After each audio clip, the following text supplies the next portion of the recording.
첫 코너는 한 주간 시청자들이 관심을 가졌던 MBC 관련 이슈들을 뽑아서 확인해보는 시청자 픽 시간입니다. 관련 키워드 먼저 살펴볼까요? 고3, 극한 노동, 인생 노하우, 동거동나. 이 중에 먼저 극한 노동부터 확인해 보겠습니다. 위근우 위원이 준비했죠? 예, 2월 21일에 방송된 스트레이트 관련 키워드입니다. 이날 방송에서는 쿠팡의 일용직, 계약직 노동자들의 인력 채용 구조와 근무 환경에 대해 집중 조명했는데요. 밤낮 없이 극한 노동에 시달리는 열악한 노동 실태를 취재기자의 체험을 통해서 생생히 전했습니다. 저녁 6시 반, 저녁 식사 1시간은 쿠팡에서 유일하게 주어지는 휴식 시간입니다. 그런데 저녁 시간이 다 끝나기도 전에 물류센터 근로자들이 하나둘 작업장으로 가더니 일을 시작합니다. 전현직 쿠팡 노동자들은 쉴 새 없이 스스로를 재촉하게 만드는 시스템의 핵심은 UPH라고 입을 모았습니다. 쿠팡은 개인별로 지급한 단말기를 통해 이 수치를 실시간으로 측정합니다. 맞아, 속도가 많이 조절하시는 분들이 아주 상당히 많이 있습니다.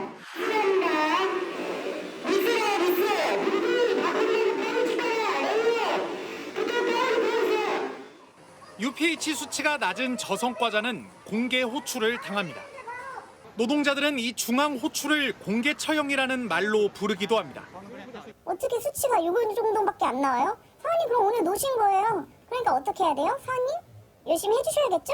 이런 식으로 약간 반강제적인 이런 학습을 시켜버리죠. 첨단 IT 기술이 물류 혁신에만 쓰이는 게 아니라 노동자를 통제하고 압박하는 도구가 됐군요. 과연 이것도 혁신이라고 부를 수 있을지 모르겠습니다. 네, 제가 체험한 바로는 빨리빨리라는 작업 문화가 쿠팡이 말하는 물류 혁신의 전부 같아 보였습니다. 일을 다시 시작하자마자 관리자가 다가옵니다. 제 작업 속도가 느리기 때문에 상담이 필요하다는 겁니다. 화장실에 다녀왔을 뿐이라며 이의를 제기했더니 더 높은 관리자에게 넘겨졌습니다. 아니, 노동자가 일하는데 화장실 간다고 얘기도 들었어요.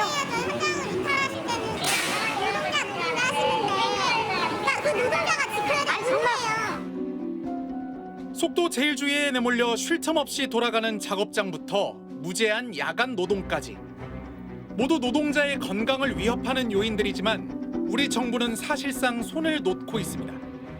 현행 근로기준법에서는 시간당 작업량 등을 기준으로 하는 규정이 없기 때문에 근로기준법을 직접 적용하기가 좀 어려운 상황이라는 점은 좀 이해해 주시기 바라겠습니다. 네, 시간당 작업량에 대한 노동법의 규제가 없다는 사실이 안타깝고 개선이 돼야 할 듯한데요. 이날 방송을 본 시청자들의 반응은 어땠나요? 예, 댓글 살펴보면요. 상하차를 해본 사람으로서 레일 작업 정말 최악입니다. 추운 날 난방도 제대로 안 돼 있고 노동자도 좀 쉬면서 일하게 해라. 자본가만 배불리는 노동구조. 현장에서 체험하신 기자님 취재하시느라 고생하셨습니다. 현재도 진행 중인 노동자분들을 위해서라도 정부 차원에서 노동법을 다시 손봐야 할 듯. 이처럼 불안정하고 열악한 노동 조건에 분노하면서 관련 법안을 촉구하는 댓글이 많았습니다. 위원들은 어떻게 봤나요? 그간 쿠팡에서 이런 문제가 있었다는 거는 많은 분들이 알고 계셨겠지만 근데 이런 문제를 개인의 문제가 아니라 어떤 쿠팡이라는 사업체의 문제로서 이렇게 묶어서 현장 답사 그리고 유가족, 전현직 직원들의 입을 통해서 조망했다는 점에서 탐사보도 스트레이트의 역할이 돋보였다고 생각됐는데요. 고 장덕준 씨의 1년 6개월간의 근무 기록입니다. 새벽 근무를 일주일에 5일씩, 한 달 22일 근무는 기본. 7일 연속으로 일한 적도 있습니다. 그전에 75kg 나오고 73kg 이렇게 왔다 갔다 했던 저하고 같이 갔었는데 제가 이번에 애 죽고 부고 난다고 염이 벗겨나는 걸 보니까 눈물이 나더라고요. 제가 나체로 있잖아요. 그때 되니까 완전 피골 상접한 거 있죠. 쿠팡 측은 강압적인 노동 환경이 아니다라고 말했지만 실제로 이루어지고 있는 그런 실태가 있잖아요. 근데 그것들이 노동자들의 어떤 심리적인 불안감을 압박해서 노동 강도를 높이는 방식으로서 이렇게 착취를 해왔다. 이런 보도가 인상이 깊었어요. 그리고 이제 산재 인정을 받기가 쉽지가 않은데 유가족들이 지금 현재 노력하고 있는 만큼 그 후에 결과가 어떻게 되었는지 후속 보도로 알고 싶다. 이런 생각까지 들었습니다. 네. 취재 기자가 현장을 경험했는데 이게 뭐 단순히 엄청 힘듭니다라는 문제가 아니라 저 환경이 어느 정도로 지금 열악하고 얼마나 비인간적일지 미처 상상하지 못했구나라는 생각이 드는 그런 보도였어요. 그렇기 때문에 굉장히 큰 의미가 있었다고 생각을 하고 쿠팡의 이런 비인간적 노동 실태에 대해서 비판하는 기사들이 종종 있었는데 거기에 대해서 가짜 뉴스라고 하면서 지금 대응하고 있는 상태거든요. 이럴 때일수록 MBC 같은 지상파 그리고 스트레이트 같은 프로그램에서 거대 기업의 이런 노동 실태에 대해서 보도하는 것이 의미가 있다고 생각합니다. 다만 이제 일각에서 이런 취재 형태에 대해서 불법적이지 않냐라는 그런 비판의 목소리도 있을 수 있는데요. 그 부분에 대해서 이게 이제 국민의 알 권리가 우선이냐 아니면 취재의 정직성이 더 우선이냐라고 는 부분을 가지고서 논쟁이 붙기도 합니다. 하지만 쿠팡 사례처럼 그동안 우리가 뭐 언론이라든지 뭐 시민단체, 국회를 통해서도 끊임없이 개선의 목소리를 높였는데 안타깝게도 또 사망자, 노동자의 사망 사고는 계속 발생하고 있기 때문에 밝힐 수 있는 거는 정말 끝까지 밝히는 부분이 필요할 것 같아서 저는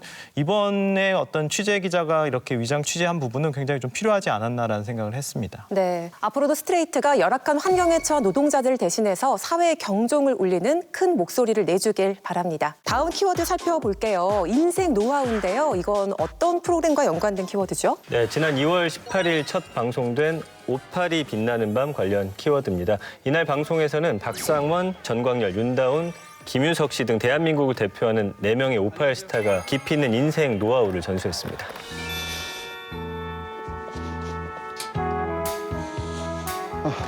등장이 예능 같지 않고 드라마 같아. 그러니까요. 예. 또 검색 같은 걸 또 하셔가지고 어디 가시네. 이게 날 추울 때 타면 저 추울 텐데. 뭐 능숙하시네. 트라이애슬론, 패러글라이딩, 스킨스쿠버, 스키. 젊음을 흉내내고 싶어요.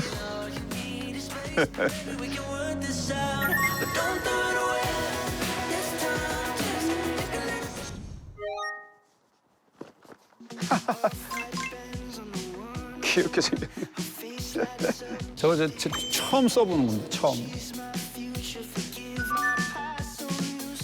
카메라를 또. 어이구야. 사진을 워낙 좋아하시니까. 야. 다영 그 작품 전에 나왔던 사진. 네, 얼마 전에 사진 연습. 확실한 세컨 프로젝트가 있으시네요.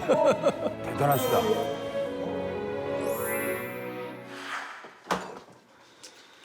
건강을 위해서. 이거 조금 많이 때리시네.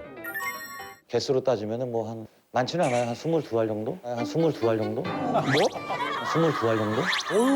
형은 저 돌아가시면 썩지도 않겠어요. 약간 후드 드셔. 아니 근데 방부제를 먹는 건 아니니까. 그렇긴 한데. 네, 좀 늦었습니다. 들어오긴 좀 일찍 들어왔는데 방 안에서 좀 감정을 잡고 들어오느라고 제가. 또 의미 있는. 술 뭐 이런 것들이 이제 걸려 있는 거 보니까 주류 회사인 것 같은데. 네. 스파클링 와인과 위스키. 색 먼저 한번 봐주시고. 자, 그리고 저런 자리 항상 불러줘. 네, 모시겠습니다. 오, 네. 향을 한번 즐겨주시면 될 것 같습니다. 행복해. 그러니까 사람도 좋아하시는 데다가 뭐 또 술자리도 좋아하시니까 진짜 딱 맞네. 딱 맞죠. 50 넘어서 진짜 좋아하는 거 하는 게 정말 중요하더라고요. 저도 이거 좀 불을 켜겠습니다. 예, 이게 저도 이거 본받은 것 같습니다. 크게 이제 리스크 있는 사업은 좀 아니지만 저렇게 이제 좋아하는 걸 이제 잔잔히 할 수 있는 거 정도는 굉장히 좋은 것 같아요. People stop and stare. I can't see their faces. 네, 오팔이 어떤 단어인가 했더니 올드 피플 리드 액티브 라이브스의 약자입니다. 활기찬 인생을 살아가는 중노년층을 뜻하는 신조어인데요. 이날 방송을 본 시청자들의 반응이 궁금하네요. 네, 댓글 준비했습니다. 오팔이라는 보석도 있는데 여기서 말하는 오팔의 의미가 좋았어요. 빛나는 중년을 위하여. 중년 남자들이 쓸쓸할 거란 고정관념이 있었는데 인생을 즐기면서 삶을 아름답게 대하는 선배들의 모습이 멋지네요. 재밌게 봤어요. 별 생각 없이 봤는데 제작진들 섭외력 대체 무슨 일?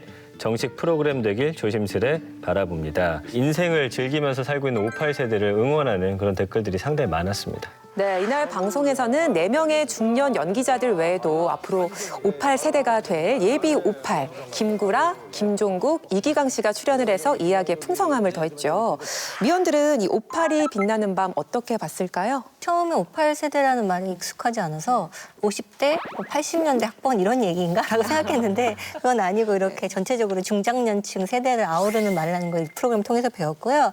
사실 프로그램 자체는 다른 MBC의 방송이나 뭐 타 방송사에서 많이 하는 리얼리티 관찰 예능의 방식이었어요. 그런데 우리가 이제 중년 이후의 삶을 볼 때 굉장히 획일화되고 보편화된 관점으로 보기 마련인데 여기서는 굉장히 다양한 삶이 존재할 수 있다라는 것을 보여주었고 그런 시도 자체는 굉장히 긍정적으로 여겨졌습니다. 다만 MC나 출연진 모두가 다 남성이라는 그런 의아한 마음은 들었습니다. 굳이 이 시점에 이 남성 중심의 모두가 남성인 이런 예능을 해야 된다면 어떤 방식의 확고한 의도가 있어야 된다고 생각이 드는데 그런 의도 없이 그냥 중장년층을 다룬다면서 일반화된 개념으로 모두 남성 이런 부분은 조금 약간 아쉽게 여겨지는 부분이었습니다.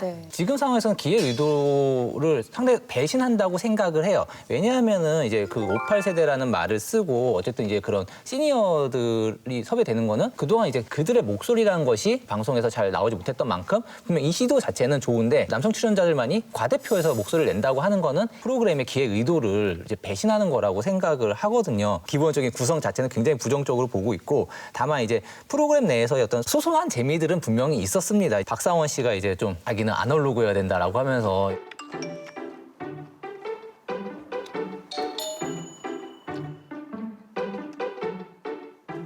아 잠깐 또 뭘? 아니 또요? 아니 스마트폰에 그 자판도 있을 텐데.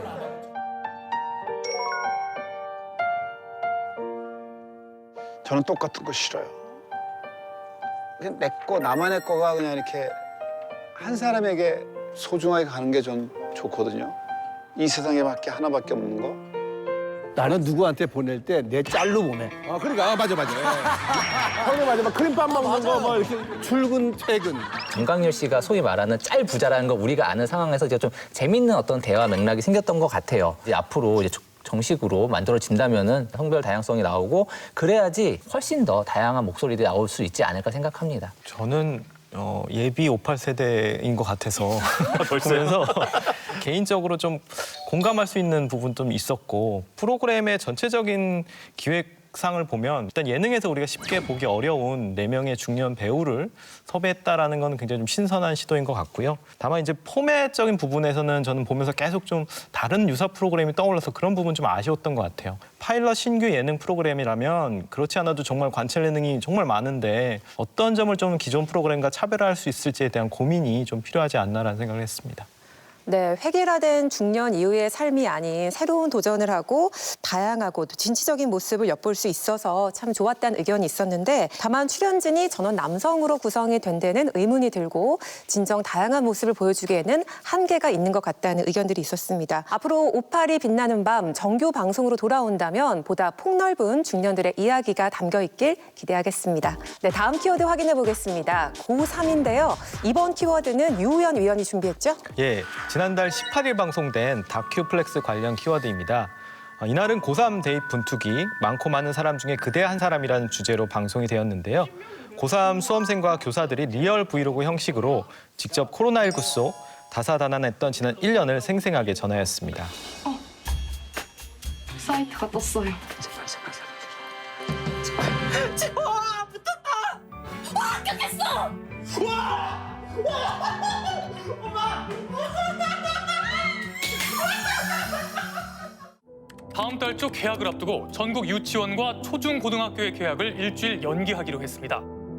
정부가 개학을 이달 23일로 2주 더 연기하기로 했습니다. 지금 몇 시요? 10분 남았죠. 30분부터 조회 들어갈 건데. 그럼 말아가지고 들어가야지 되니까. 여러분은요. 온라인 수업의 첫날입니다. 지금 급하게 그거를 들어가야 됩니다. 쌤이 다른 걸로 들어오라네요. 왜 니네는 얼굴이 안 나오고 다 이름만 나와? 건이 꺼져 있는데. 넌 어디야 지금? 너도 한번 잡숴봐 한번. 네 방이야? 네. 아 이불 안겠구먼. 오 책도 있고. 이거 뭐 빈집인가? 뭐 이러다가 학교 망하는 거 아니야? 뭐 한 번도 경험해보지 못한 거잖아요.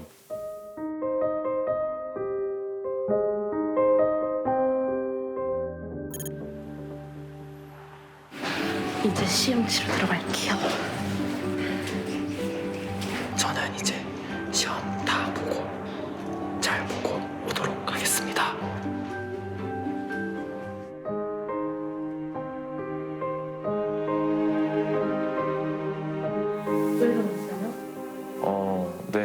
외로웠죠. 사실 거의 모든 고3이 다 혼자 보내는 시간이 가장 많기 때문에 저뿐만 아니라 공부하는 고3들 다 아마 외로울 거라고 생각해요. 정말 혼란스러웠고 힘들었겠지만 잘 이겨내왔다고 해주고 싶어요. 이 고3 수험생들 이런 애타는 모습을 봤던 시청자들의 반응은 어땠나요? 네, 댓글 준비했습니다. 너무 짠하네요. 정말 힘든 1년 보냈을 작년 고3들, 그리고 선생님들도 정말 힘드셨을 것 같네요. 어제 아이랑 본방 보는데 지켜보는 내내 눈물이, 힘든 시기 속 이 과정을 다 지켜온 아이들, 어머님들 정말 존경합니다. 코로나로 인해 온라인 수업을 준비하는 선생님들의 과정과 학생들의 이야기, 직접 찍은 브이로그도 센스 있었네요. 힘든 시기를 이겨낸 고3 수험생들을 격려하는 댓글과 함께 브이로그 형식이 인상적이었다는 의견도 있었습니다. 네, 2002년생들의 코로나19 속 치열한 대입 분투기를 그린 이날 방송, 위원들은 어떻게 봤을까요? 사실은 합격의 기쁨을 누리는 그 학생들의 모습, 막 가족들과 함께 우는 모습 보는데 대학 졸업한 지도 한참 지났는데도 그때 약간 뭉클함이 좀 느껴져가지고 좀 놀랐어요. 아, 이 감정은 뭐지라는 생각이 들었거든요. 제 삶 속에서의 변화는 뭐 이 친구들에 비하면 그렇게 크지 않은 것이었구나라는 좀 생각도 들었고, 특히나 이제 체육 특기생의 경우는 고등학교 1학년 때는 개인 메달을 땄었는데 오른쪽 무릎이 찢어져서 수술을 받았어요. 코로나 때문에 시합이 계속 취소가 되니까 대학교 측에서는 고등학교 2학년 성적을 보더라고요. 제가 해오고 싶은 거를 이제 더 이상 못하게 되었으니까 지금도 조금씩 한 번씩은 계속 싸우고 싶다는 생각도 들어가지고 나중에는 좀 하고 싶다는 생각 많이 들 것 같아요. 꿈을 좀 포기해야 되는 안타까운 상황이 좀 가장 마음이 아팠습니다.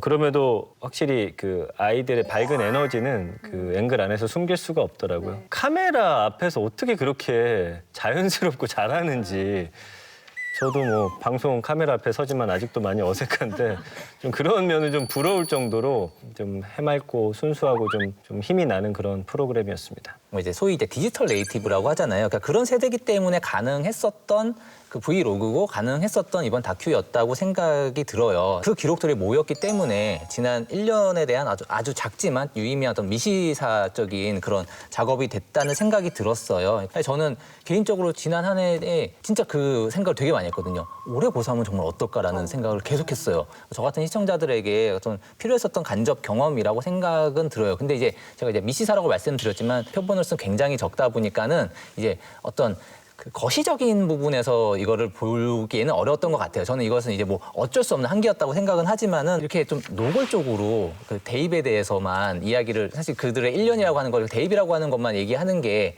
온당할까, 좀 더 좀 다른 방식으로 구성할 수 있었지 않을까라는 아쉬움이 남습니다. 네.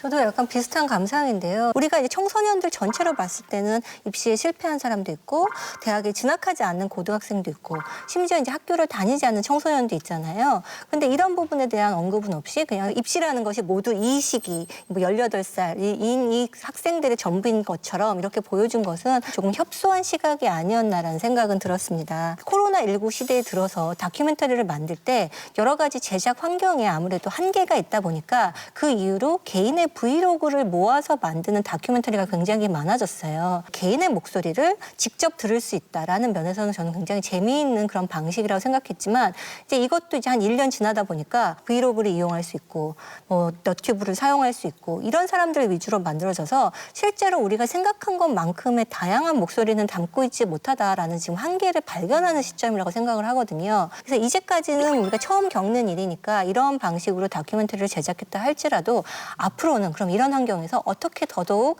이 TV 다큐멘터리가 다양한 시선을 담을 수 있는가, 이 부분에 대한 고민을 해야 된다고 생각합니다. 네, 다음 키워드 살펴볼게요. 동거동락, 이건 어떤 프로그램과 연관된 키워드인가요? 네, 2월 20일 방송된 놀면 뭐하니 관련 키워드입니다. 이날 방송에서는 20년 만에 돌아온 2021 동거동락의 두 번째 이야기가 공개됐는데요.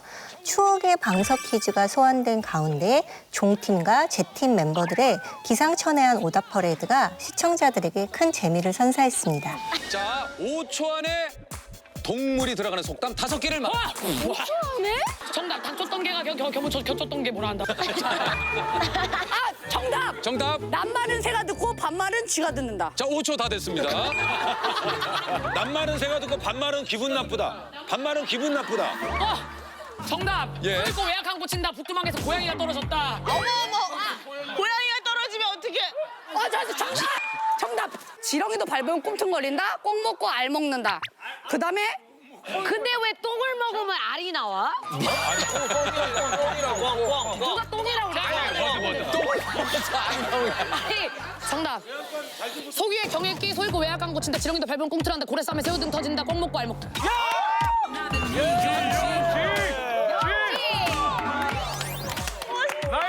네, 2021 동거동락의 시초는 지난 2000년에서 2002년까지 방송이 됐던 목표 달성 토요일에 스타 서바이벌 동거동락이죠. 저도 참 재미있게 봤던 기억이 나는데요. 다시 돌아온 동거동락 위원들은 어떻게 봤을까요? 저는 예능 원석을 좀 발굴하겠다라는 본 프로젝트의 어떤 그 취지를 생각해 보면 과연 누가 잘하나 새 얼굴 찾기를 좀 하면서 봤던 측면이 있어요. 그런데 이영지 씨가 가장 좀 눈에 띄었고요. 그 어떤 젊음과 힘이 좀 대단하시더라고요.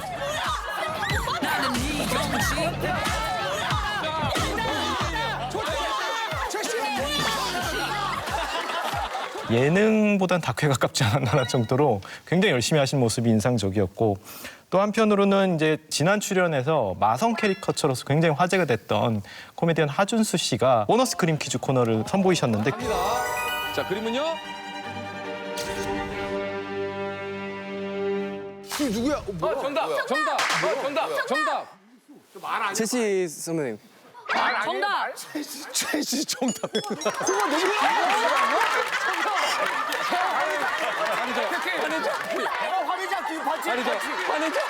다시 한번.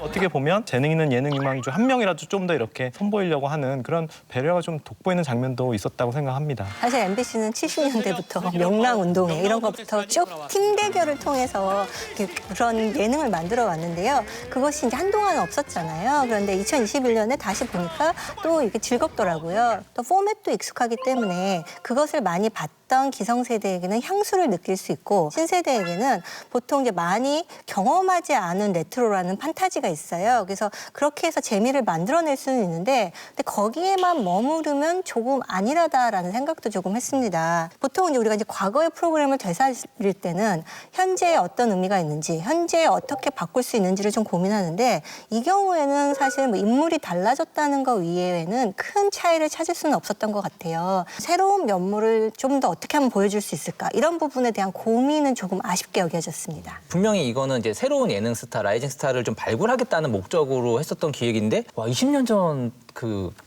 인기 프로그램을 가지고 와서 리바이벌 하는 것은 뭔가 좀 안 맞는 게 아닌가라는 생각을 했거든요. 2000년에 그 스타 서바이벌 동고동락이 인기가 있었던 거는 아직 그 리얼리티라는 개념이 좀 되게 부족하던 시절에 정말 저기서 잔단 말이야 하면서 되게 사람이 놀라고 정말 어떤 처음 느꼈었던 리얼리티의 그 재미가 있었던 거잖아요. 그때 그러니까 통했던 정서를 지금 와서 새로운 인물들한테 대입했다고 했을 때 그것은 좀 약간 좀 모순적인 기획이 아닌가라는 조금 불만이 있지만 저는 뭐 이영지 씨 굉장히 팬인데 이 형식이 새롭진 않지만 여기서 적어도 이제 그 예능에 익숙하지 않은 사람들이 좀 마음 편하게 뭔가를 펼치기에는 좀 나쁘진 않구나. 이영지 씨의 재능을 뽐냈다는 것만으로 굉장히 좀 의미 있는 프로그램을 생각합니다.